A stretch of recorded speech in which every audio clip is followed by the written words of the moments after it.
کہ جو باہر سے پاکستان کے لوگ خدمت کر رہے ہیں تو ان کو آپ یہ کہنا باہر روزی کے مگر جو بھی کوئی کچھ کر رہا ہے لیکن اپنی محنت کر رہا ہے تو لوگ اپنی گریبان میں بھی پہلے جھانکنا چاہیے ان باتوں سے پہلے۔ تو اس کے بعد ہم بات کریں گے تھوڑی سی بجٹ کے بارے میں کہ پہلے جو ہے وہ وفاقی بجٹ پیش ہوا ہے جس میں تنخواہوں کا اضافہ وغیرہ وغیرہ سارا کچھ ہوا۔ آج جو ہے وہ صوبائی بجٹ پیش ہوئے ہیں بلوچستان کا، پنجاب کا۔ تو ارسلان ایک بات میں یہ کروں گا بجٹ کے حوالے سے، صرف ایک ہی بات، مجھے اور کوئی بات اس پہ نہیں کرنی فلاں اتنے ارب دے دیے، صحت کو اتنے ارب دے دیے، فلاں کو اتنے ارب دے دیے، ہماری یہ نہیں ہے۔ ہمیں یہ ہے کہ غریب آدمی کو کیا ملا۔ اس ایک سال کے اندر غریب آدمی کو کچھ نہیں ملا۔ اگر عمران خان کی حکومت میں مہنگائی تھی تو انہوں نے کوئی آ کر ختم نہیں کی، بڑھائی ہے۔ یہ لوگ آئے تھے کہ ہم نے یہاں پہ جو ہے وہ دودھ کی نہریں چلا دیں گے، عمران خان سے مہنگائی نہیں سنبھل رہی، ہم مہنگائی ختم کریں گے، یہ کریں گے وہ کریں گے، لیکن سوائے مہنگائی کے اضافہ کے اور کچھ نہیں ہوا۔ بجلی کے بلوں میں اضافہ ہوا ہے، گیس کے بلوں میں اضافہ ہوا ہے، آٹے اور گھی کی قیمتوں میں اضافہ ہوا ہے۔ غریب کو تو صرف یہ چاہیے، غریب کو یہ نہیں چاہیے کہ صحت کو اتنے دے دیے، فلاں کو اتنے دے دیے، فلاں کو اتنے دے دیے۔ غریب کو تو گھر کی روٹی دال جو ہے وہ چاہیے۔ ہم نے بجٹ میں صرف ان چیزوں کی جو ہے وہ چیز چاہیے۔ اور ایک خاص بات جو میں ارسلان کہنا چاہوں گا وہ یہ ہے کہ اب بجٹ کے اندر 32,000 روپے مزدور کی جو ہے وہ تنخواہ مقرر کی ہے۔ کیا 32,000 روپے کسی مزدور کو ملتا ہے مہینے کا؟ کسی کو بھی نہیں مل رہا۔ جو فیکٹری کے اندر ملازم ہے، جو کسی بھی محکمے کے اندر ملازم ہے، جو بھی پرائیویٹ کمپنیز میں ملازم ہیں، ان کو یہ تنخواہ نہیں مل رہی۔ صرف اعلان نہیں کرنا چاہیے بلکہ اس پہ امپلیمنٹیشن کرنی چاہیے، لوگوں کو ان کمپنیوں کے اوپر سختی کرنی چاہیے کہ آپ اتنی تنخواہ دیں۔ تو یہ صرف اناؤنس کرنے سے نہیں ہوگا۔ تو اس کے بعد جو ہے وہ عمران صاحب آج جو ہے وہ ضمانت ہوئی ہے جی عمران خان کی 19 مقدموں میں، آپ کو پتہ ہی ہے کہ اس کے اوپر بہت سارے مقدمے ہوئے ہیں۔ تو آج کی ایک خبر یہ بھی ہے کہ 19 مقدموں میں ضمانت ہوئی ہے، اور اس میں ایک دلچسپ خبر بھی ہے۔ دلچسپ خبر اس میں یہ ہے کہ اسد عمر جس نے کسی کے کہنے پہ، اب لوگ کہتے ہیں کہ کسی کے کہنے پہ تحریک انصاف سے کنارہ کشی کی ہے، تو اس عدالت میں عمران خان سے ان کا سامنا بھی ہوا ہے۔ ہاں جی بالکل، میں ٹویٹر پہ آئی سی تصویر تو وہ میں نے دیکھی ہے۔ اچھا، اس میں اسد عمر کا انٹرویو ابھی چل رہا تھا کاشف عباسی کے پروگرام میں، تو وہ کیا کہہ رہا تھا کہ عمران خان صاحب سے میری ملاقات ہوئی ہے، انہوں نے مجھ سے پوچھا کہ آپ کی صحت کا کیا راز ہے۔ تو اسد عمر صاحب جب مشکل وقت آیا عمران خان کو آپ چھوڑ گئے، اب آپ ثابت کرنا چاہ رہے ہیں کہ نہیں بھائی میں تحریک انصاف کو کبھی نہیں چھوڑا۔ ویسے یہ خبر بھی ہے کہ اسد عمر کا بیان آیا کہ تحریک انصاف کو میں کبھی بھی نہیں چھوڑوں گا، سیاست کروں گا تو تحریک انصاف سے کروں گا، ورنہ جو ہے وہ نہیں کروں گا۔ لیکن ایسی سیاست کا کیا فائدہ کہ اپنی جو ہے وہ مشکل میں چھوڑ جاؤ، چاہے وہ کیسی بھی ہے، تحریک انصاف اچھی ہے یا بری ہے، لیکن ایک بندے کی کمٹمنٹ ہوتی ہے ایک اپنی جماعت کے ساتھ۔ تو جب اس پہ مشکل وقت آیا، جب آپ نے وزارتیں لینی تھی تو اس وقت تو آپ بڑا ساتھ تھے۔ ابھی آپ کہہ رہے ہیں کہ میں عمران خان کی اس پالیسی سے بھی اختلاف کرتا تھا، اس پالیسی سے بھی اختلاف کرتا تھا۔ تو بھائی جس وقت آپ جو ہے وہ وزارت میں تھے، جس وقت 9 مئی خاص طور پہ نہیں ہوا تھا، اس سے پہلے آپ بتاتے کہ بھائی یہ چیزیں ہیں۔ تو جب پیچھے سے کوئی ڈنڈا آیا اور اس نے جو کہا تو پھر آپ تو ایسا نہیں ہے نا۔ تو اسد عمر صاحب، لوگ آپ کو جانتے ہیں کہ آپ سیاست کی خاطر کیا کیا کر سکتے ہیں، تو مخلص نہیں ہیں آپ عمران خان صاحب کے ساتھ۔ اچھا، آج کی تیسری جو بڑی خبر ہے وہ یہ ہے کہ نون لیگ اور پیپل پارٹی میں لڑائی شروع ہو گئی ہے جی۔ لڑائی ہو گئی، آصف علی زرداری صاحب اور شہباز شریف کی آپس میں جو ہے اختلافات شروع ہو گئے ہیں، اور یہ چند دنوں کے مہمان لگ رہے ہیں۔ دیکھو جی، ابھی حکومت جب انتخابات ہونے ہیں تو یہ تو چلنا ہے، اب کیسے مانگیں گے یہ ووٹ؟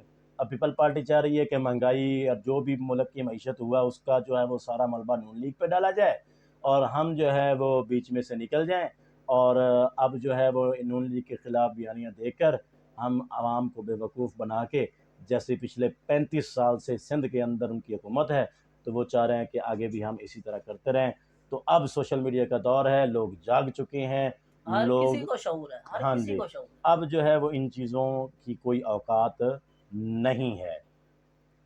تو اس سب سے آخر میں ہم بات کریں گے جی، آپ کو زیادہ لمبا ویڈیو کو نہیں کریں گے، 1 منٹ کے اندر ہی، کہ ارسلان صاحب پاکستان میں قانون کتنا رہ گیا ہے کہ ایک ملزم جو ہے وہ اس کو عدالت آزاد کرتی ہے لیکن پولیس پھر پکڑ لیتی ہے، عدالت آزاد کرتی ہے پولیس پھر پکڑ لیتی ہے، عدالت آزاد کرتی ہے پولیس پھر پکڑ لیتی ہے، لیکن اگر وہی ملزم پریس کانفرنس کر دے تو وہ آزاد ہو جاتا آزاد ہے۔ ہو جاتا ہے۔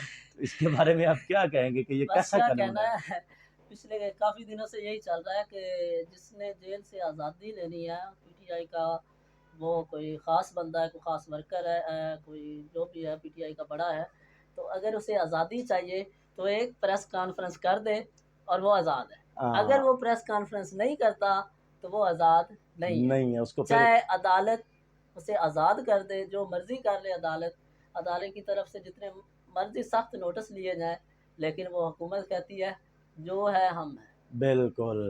تو اب قانون اور پاکستان کی عدلیہ کا یہ حال ہو چکا ہے کہ عدالت کے اندر خود عدالت بھی ملزموں کو یہ کہہ رہی ہے کہ بھائی صاحب آپ نے آزاد ہونا ہے تو پریس کانفرنس کر دیں، کیونکہ ہم نے اگر آپ کو آزاد کر دیا تو آپ کو تو پھر پکڑا جائے گا، بالکل جس طرح شہریار افریدی کے ساتھ ہو رہا ہے یا دوسرے لوگوں کے ساتھ ہو رہا ہے۔